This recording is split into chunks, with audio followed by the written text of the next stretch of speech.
Olá, queridos, graça e paz em Cristo Jesus. Vamos à primeira lição da nossa revista Palavra e Vida, cujo tema 10 Mandamentos para os Dias Atuais. Eu, pastor Romilton Lourenço, pastor da Igreja Batista Central em Praça da Bandeira, tive o privilégio de escrever as 13 lições dessa revista e eu espero muito contribuir, colaborar para a sua vida educacional e religiosa. Eu chamo a sua atenção de que há uma importância enorme de que você releia os 10 mandamentos, arrolados lá em Êxodo capítulo 20, também em Deuteronômio capítulo 5, mas também não deixe de reler Mateus capítulo 5, 6 e 7, que é o Sermão da Montanha, onde Jesus não apenas ratifica, confirma, mas nos diz da importância de seguir os 10 mandamentos para os dias atuais. Eu gostaria muito que você fizesse essa releitura para que você também entendesse a diferença entre o que existe de lei e mandamentos, né? Os mandamentos, em especial os mandamentos morais de Deus, eles não perderam a sua validade de maneira nenhuma. As leis que tinham dentro dos seus desígnios os 10 mandamentos, essas sim findaram-se em Cristo Jesus. Esse fim também eu gostaria que você levasse em consideração, que as leis, na verdade, elas serviram de aio, como diz Paulo, o apóstolo Paulo, elas serviram de placas, como as placas que nos conduzem a estados, a determinados lugares. Sem o GPS é possível chegar lá através das placas. Seguindo as placas, nós chegamos num determinado lugar. Quando nós chegamos nesse lugar, nós entendemos que chegamos no fim. Por isso a lei, que era a sombra do Antigo Testamento para o Novo Testamento, em especial nos cumprimentos da lei em Cristo Jesus, serviram para conduzir o povo do Antigo Testamento, a nação de Deus, em especial os judeus, que aos trancos e barrancos chegaram até Cristo Jesus. Então as leis precisam ser consideradas por você nesse sentido, para que não haja uma confusão do que é lei e do que é, em especial, mandamento. Então, leve isso para o seu coração, leve isso para o seu entendimento também. As leis, de fato, foram desconsideradas, em especial pela igreja primitiva, até porque nós não vimos nenhum tipo de rito voltado para as leis do Antigo Testamento. O que, por exemplo, são leis? O sacrifício, né, foi cumprido em Cristo Jesus, não há uma necessidade de sacrifício mais, Cristo é o nosso sacrifício completo. Também circuncisão é uma lei, não precisa ser mais cumprida. As leis cerimoniais, por exemplo, tiveram uma nova conotação em relevância através da igreja primitiva. Portanto, essas leis serviram para chegar até Cristo e ele é o cumprimento disso. Na lição de número 1, eu cito aí Oséias capítulo 4, para que você tenha uma ideia do distanciamento em que a sociedade até Oséias já tinha de Deus e ela vem crescendo até os dias atuais. É claro aqui que nessa revista não está rolada a pandemia, mas eu faço e traço aqui uma história da sociedade até o ano de 2019, até o ano passado, antes mesmo da pandemia, porque essa revista foi escrita antes da pandemia, infelizmente, acontecer não apenas no Brasil, mas em todo o mundo. À guisa de introdução, aí eu faço uma trajetória humana que começa, por exemplo, lá em Adão, que essa é uma era primitiva, que começa da criação e perdura até 4.000 a.C., quando o homem começou a dar mais relevância à escrita, à era de bronze, dos armamentos, da sua estrutura organizacional enquanto sociedade. A partir de 4.000 até 476, nós deixamos a era primitiva e a antiguidade em especial para trás e entramos na era moderna, na Idade Moderna. A Idade Moderna, onde o Império Romano, no início de 400 e alguma coisinha, é o que dominava o mundo, né? Ou que tentava dominar o mundo pelo seu exército, pelas suas imposições e tudo aquilo que nós conhecemos bem na história do Império Romano. Em especial os cristãos conhecem muito bem o que é o Império Romano. O Império Romano vai até 1453, tudo está escrito aí na revista, e a partir desse período nós entramos numa outra idade.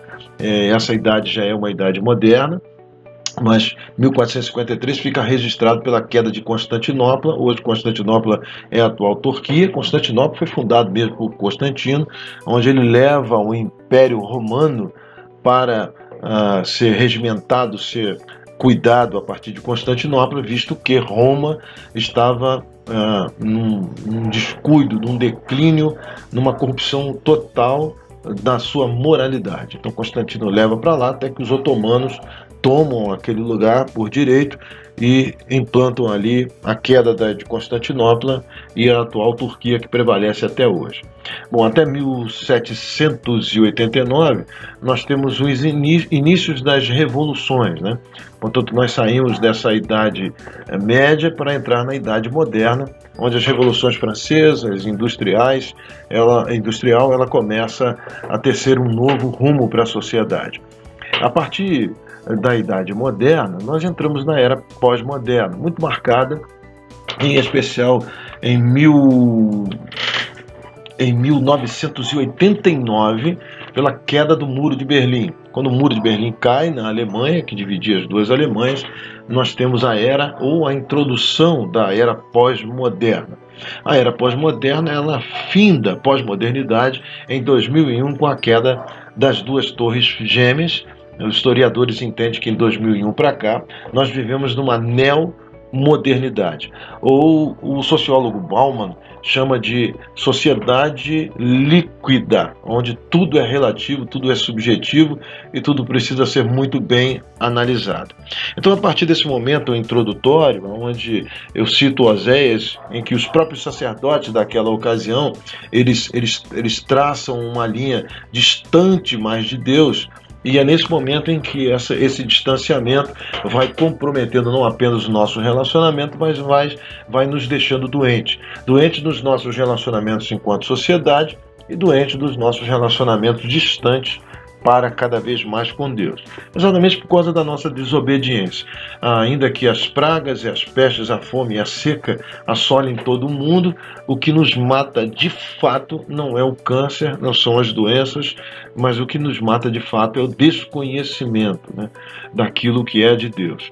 Por não conhecer Deus, nós acabamos por morrer. E a pior morte, você sabe que a pior morte não é aquela que a gente é sepultado. A pior morte, quando chega ao ser humano, é aquela que a gente morre antes de morrer. Essa, de fato, é a característica de quem está distante de Deus.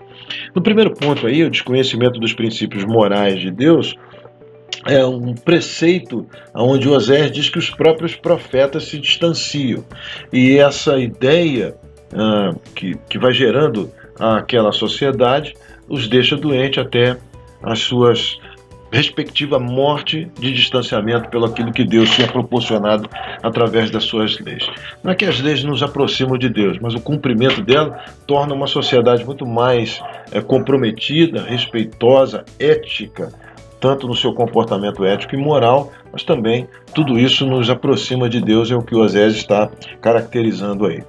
No segundo ponto, é importante a gente entender da revista que nós temos uma consequência enorme dessa desobediência.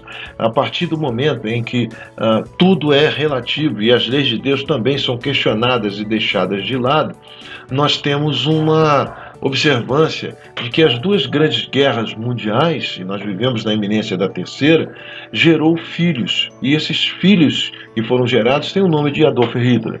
Hitler, por exemplo, é filho de duas grandes guerras mundiais. Hoje o feminicídio que atinge as mulheres na verdade, esse distanciamento, essa desobediência da lei divina.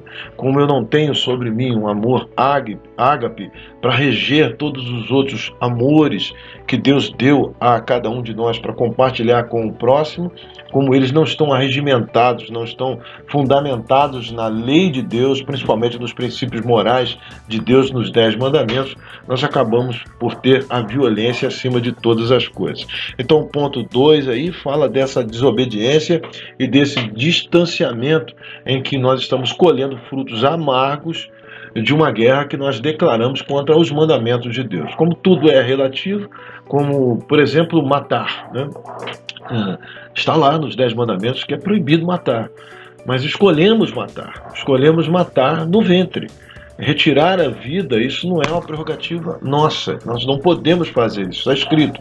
Mas como tudo é relativo, inclusive o aborto, a eutanásia é relativa, nós estamos infringindo a lei de Deus e hoje estamos não só distanciando dos nossos pensamentos relacionais como sociedade, mas também estamos relacionando de Deus. Em terceiro ponto aí, em especial, para falar de que o amor está sendo maior do que a lei. Isso é um perigo comparar isso. Eu faço aqui uma demonstração do que quanto isso é perigoso e cito inclusive lá a ideia de que as mulheres judias, quando elas estavam lá presas, subjugadas, enquanto na Segunda Guerra Mundial, para sair do exílio a qual elas estavam submetidas, só tinha uma saída: estarem grávidas da violência sexual dos soldados que ali estavam. Então as viúvas começaram a observar, as mulheres começaram a averiguar isso, tendo sobre si um relacionamento até mesmo extraconjugal com os soldados lá, e uma vez grávidas elas poderiam sair de lá com os seus filhos. Essa é uma observância de como o amor não pode sobrepujar, ou pode sobrepor aquilo que nós temos com lei. Eu gostaria muito que você lesse o que está escrito na revista.